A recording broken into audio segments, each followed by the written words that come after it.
বিশ্বনবী বলেন, মান কারা আয়াতাল কুরসি দুবুরা কুল্লি সলাতিন মাকতুবাতিন লাম ইয়ামনাহু মিন দুখুলিল জান্নাতি ইল্লাল মাউত। প্রত্যেক ফরজ নামাজের পরে যে আয়াতুল কুরসি পড়বে তার জান্নাতে যাওয়ার ক্ষেত্রে আর কোনো বাধা থাকে না, একটা জিনিস ছাড়া, সেটা হচ্ছে মৃত্যু, মরণ। লোকটা মরে না তাই জান্নাতে যায় না, মরলেই জান্নাতি। এই আয়াতুল কুরসির এই আয়াতে আল্লাহ তাআলা খুব স্পষ্টভাবে নিজের পরিচয় তুলে ধরেছেন। আবার সূরাতুল ইখলাসের ভেতরে আল্লাহ তাআলা খুব চমৎকার ভঙ্গিমায় তিনি নিজের পরিচয় তুলে ধরেছেন। অনুরূপভাবে সূরা হাশরের শেষ 3 আয়াতেও আল্লাহ তাআলা খুব চমৎকারভাবে নিজের পরিচয় তুলে ধরেছেন। আওয়াজ করে পড়ুন সুবহানাল্লাহ। সূরা হাশরের শেষ 3 আয়াতের একটা বিশেষ ফজিলত আছে, এটা আপনারা পড়বেন। কি ফজিলত? বিষ্ণু ঈসা ইসলাম বলেন, মান ক্বালা হিনা ইউসবিহু সালাসা মাররাতিন আউযু বিল্লাহিস সামিউল আলিমি মিনাশ শাইতানির রাজিম সুম্মা ক্বারা সালাসা আয়াতিন মিন আখিরি সূরাতিল হাশরি ওয়াক্কালাল্লাহু বিহি ৭০,০০০ মালাকিন ইউসাল্লুনা আলাইহি ওয়া ইন মাতা ফি যালিকাল ইয়াউমি মাতা শাহীদান। বিশ্বনবী মুহাম্মদুর রাসূলুল্লাহ সাল্লাল্লাহু আলাইহি ওয়াসাল্লাম ইরশাদ করেন, যে ব্যক্তি সকালবেলা 3 বার তেলাওয়াত করবে আউযু বিল্লাহিস সামিউল আলিমি মিনাশ শাইতানির রাজিম, এরপরে সূরা হাশরের শেষ 3টি আয়াত তেলাওয়াত করবে, রব্বুল আলামিন ওই ব্যক্তির জন্য ৭০,০০০ ফেরেশতা নিয়োগ দিবেন যারা সারা দিন ওই লোকের জন্য মাগফিরাতের দোয়া করবে। শুধু এখানেই শেষ নয়, বিশ্বনবী ফরমান, ওয়া ইন মাতা ফি যালিকাল ইয়াউমি মাতা শাহীদান, ওই দিন যদি ওই ব্যক্তিটা ইন্তেকাল করে সে শহীদ হয়ে কিয়ামতের দিন আল্লাহর সামনে দাঁড়াবে। সকালবেলা যদি পড়েন 3 বার আউযু বিল্লাহিস সামিউল আলিম মিনাশ শাইতানির রাজিম 3 বার পড়ে সূরা হাশরের শেষ 3 আয়াত যদি তেলাওয়াত করেন, তাহলে আপনার জন্য আল্লাহ তাআলা ৭০,০০০ ফেরেশতা নিয়োগ করবে। সারা দিন তারা আপনার জন্য মাগফিরাতের দোয়া করবে, আর ওই দিন ইন্তেকাল করলে আল্লাহ তাআলা শহীদ হিসেবে আপনাকে কিয়ামতের দিন দাঁড় করাবে। সুবহানাল্লাহ, এত আস্তে। আবার সন্ধ্যাবেলায় যদি পড়েন, সারা রাতের জন্য ৭০,০০০ ফেরেশতা মাগফিরাতের দোয়া করবে। ওই রাতে মারা গেলে শাহাদাতের মৃত্যু নসিব হয়ে যাবে। এজন্য এই দোয়াটা পড়ার দরকার আছে না নাই? আযকারুস সাবাহি ওয়াল মাসা, সকাল সন্ধ্যার যে জিকির, এই জিকিরের অন্তর্ভুক্ত করে নেবেন এই ওয়াজিফাটা। যে হাদিসটা বর্ণনা করলাম সুনানে তিরমিজির হাদিস, যদিও হাদিসটা সনদের দিক থেকে দাঈফ, কিন্তু মুহাদ্দিসিনে একরাম বলেছেন যেহেতু এটা ফাজাইলুল আমালের হাদিস, এটা পড়ার ক্ষেত্রে কোনো নিষেধাজ্ঞা নাই, এটা পড়া যাবে। সো সকাল সন্ধ্যা যদি সুযোগ হয় এই ওয়াজিফাটা যেন আমরা পড়ি। আল্লাহ বললেন, আমার অনেক সুন্দর সুন্দর নাম আছে, অনেকগুলো গুণবাচক সুন্দরতম নাম আছে, তোমরা এই নামগুলো ধরে আমি আল্লাহরে ডাকো, আর যারা আমি আল্লাহর নামের বিকৃতি ঘটায় তাদেরকে তোমরা বর্জন করো, আর তারা দুনিয়াতে যা করেছে আখিরাতের ফল তারা ঠিকই পাবে। সুবহানাল্লাহ বলেন।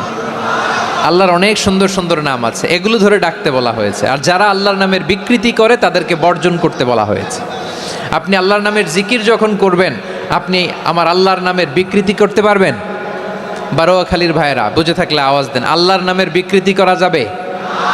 আপনি যখন জিকির করবেন স্পষ্ট শব্দে আল্লাহর নামটা বোঝা যেতে হবে।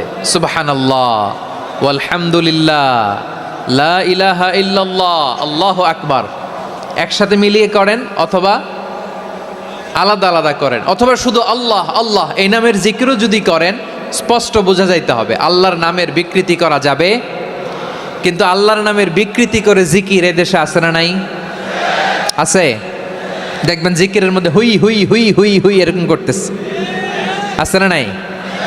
সবাই মিলে লাফাচ্ছে, দফাচ্ছে, মাথা ঝুলাচ্ছে, আর কি কি যেন বলে, ওইটার মধ্যে আমি আল্লাহর নাম খুঁজে পাই না, এরকম আছে না নাই? হ্যাঁ, হই হই করে কিম্ভূত কিমাকার অদ্ভুত আওয়াজ করে তারা জিকির করে, সেখানে আল্লাহর নাম নাই। এই জিকির আল্লাহর কাছে গ্রহণযোগ্য হবে? আল্লাহ বলেন, ওয়াযারুল্লাযীনা ইউলহিদুনা ফি আসমাইহি, খবরদার আমার নামের যারা বিকৃতি ঘটায় তাদেরকে তোমরা বর্জন করো। এজন্য জিকির যখন করব সুস্পষ্টভাবে আল্লাহ তাআলার নাম সেখানে থাকতে হবে, ঠিক কিনা বলেন? আবার আল্লাহ বলেন, যেমন মনে চায় তেমন জিকির তোমরা করো না। ফাযকুরুল্লাহা কামা আল্লামাকুম মা লাম তাকুনু তা'লামুন। তোমরা জানতে না, আল্লাহ তোমাদের জানিয়েছেন কেমন করে আল্লাহর নামের জিকির করতে হয়। যেমন আল্লাহ শিখিয়েছেন তেমন করে আল্লাহরে ডাকো, ঠিক কিনা বলেন? আল্লাহ তাআলা যেমন শিখিয়েছেন তেমন ভাবে আল্লাহ তাআলাকে ডাকতে হবে, ঠিক ওই পদ্ধতিতে আল্লাহ তাআলার নাম যুক্ত হবে। কোন পদ্ধতিতে সেটাও আল্লাহ বলে দিচ্ছেন। আল্লাহ তাআলা বললেন, ওয়াযকুর রাব্বাকা ফি নাফসিকা তাদাররুআন ওয়া খীফাতান ওয়া দুনাল জাহরি মিনাল কওলি বিল গুদুই ওয়াল আসাল ওয়া লা তাকুম মিনাল গাফিলিন। খবরদার, আল্লাহর নামের জিকির করো, আল্লাহকে ডাকো। ফি নাফসিকা মনে মনে, তাদাররুআন সবিনয়ে, খীফাতান ভীত বিহবল চিত্তে, দুনাল জাহারি মিনাল কওল অনুচ্চ স্বরে অনুচ্চ আওয়াজে। এভাবে আল্লাহর ডাকলে সেই ডাকা কবুল করে নিবে কে? তাহলে আল্লাহকে জপতে হবে মনে মনে, সবিনয়ে, ভীত বিহবল চিত্তে, অনুচ্চ স্বরে, এভাবে জিকির করতে হবে। বিশ্বনবী ইসলাম এবং বিশ্বনবীর সাহাবারা ঠিক এই পদ্ধতিতে আল্লাহ তাআলাকে ডাকতেন। তাহলে এই যে আল্লাহ তাআলার সুন্দর সুন্দর নামগুলো আছে, এগুলো ধরে আমরা আল্লাহ তাআলার জিকির করব, তার প্রশংসা করব, তার পবিত্রতা বর্ণনা করব, তাহলে খুশি হবেন কে? বিষ্ণু ঈসা ইসলাম বলেন, আশ-শাইতানু জাসিম আলা কলবি ইবনে আদম। শয়তান বনি আদমের কলবের মধ্যে এরকম খামচি মেরে বসে থাকে। খামচি বোঝেন তো? শয়তান বনি আদমের হৃদয়ে কলবে খামচি মেরে বসে থাকে। ফাইদা যাকারাল্লাহ খানাসা, যখন মানুষ আল্লাহর জিকির করে শয়তান দৌড়ে পালায়। ওয়াইদা গাফালা ওয়াসওয়াসা, আর মানুষ যখন অমনোযোগী হয়, গাফিল হয়, শয়তান আবার টেম্পটেশন দেয়, আবার ধোঁকা দেয়, আবার ওয়াসওয়াসা দেয়। এজন্য বিশ্বনবী বলতেন, লা ইয়াজালু লিসানুকা রাতবান মিন যিকরিল্লাহ।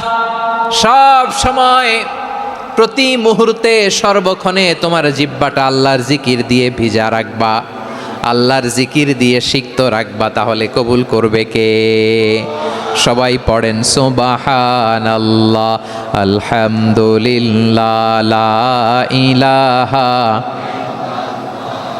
সুবহানাল্লাহ, আলহামদুলিল্লাহ, লা ইলাহা ইল্লাল্লাহ, লা ইলাহা ইল্লাল্লাহু মুহাম্মাদুর রাসূলুল্লাহ সাল্লাল্লাহু আলাইহি ওয়াসাল্লাম। প্রিয় ভাইরা, আল্লাহ তাআলার অনেকগুলো নাম আছে। আল্লাহ তাআলার এই নামগুলো ধরে তার নাম আমাদের ডাকতে হবে, জপতে হবে। বিষ্ণু ঈসা ইসলাম বলেন, ইন্না লিল্লাহি তিসআতান ওয়া তিসঈনা ইসমান মিআতান ইল্লা ওয়াহিদা। আল্লাহর রয়েছে 99টা নাম, এক কম 100। এক কম, হ্যাঁ, আমরা বাংলায় বলি না যে এক কম 100, মানে আসলে কয়টা? 99টা। বিশ্বনবী বলেন, আল্লাহর 99টা নাম আছে, মিআতান ইল্লা ওয়াহিদা, এক কম 100। মান আহসাহা দাখালাল জান্নাহ, যে ব্যক্তি 99 নাম মুখস্থ করে তার সিনার ভেতরে রাখবে, আল্লাহ তাআলা তাকে জান্নাত দিয়ে ধন্য করে দেবে। এবার বলেন, আল্লাহর নামগুলো জানার দরকার আছে না নাই? এই নামগুলো আমরা জপব, মুখস্থ করব। এই নামগুলো আগে আয়ত্ত করতে হবে। এই নামের যে অর্থ সেটা অনুধাবন করতে হবে। এই নামের যে দাবি সেটা মানতে হবে। সিবগাতাল্লাহ, ওমান আহসানু মিনাল্লাহি সিবগা ওয়া নাহনু লাহু আবিদুন। আল্লাহর রঙে রঙিন হইতে হবে। আমার আল্লাহ দয়ালু, আমরাও দয়ালু হতে হবে। আমার আল্লাহ সহনশীল, আমরাও সহনশীলতার চর্চা করতে হবে। আমার আল্লাহ মেহেরবান, আমরাও মেহেরবান হতে হবে। বিষ্ণু ঈসা ইসলাম আল্লাহর এই চমৎকার সুন্দরতম নামগুলো ধরে ধরে আল্লাহর কাছে চাইতেন। আপনি যখন দোয়া করবেন, আল্লাহর নামগুলো ধরে যদি দোয়া করেন, আল্লাহ ওই দোয়া ফিরায় দেয় না। সুবহানাল্লাহ বলেন।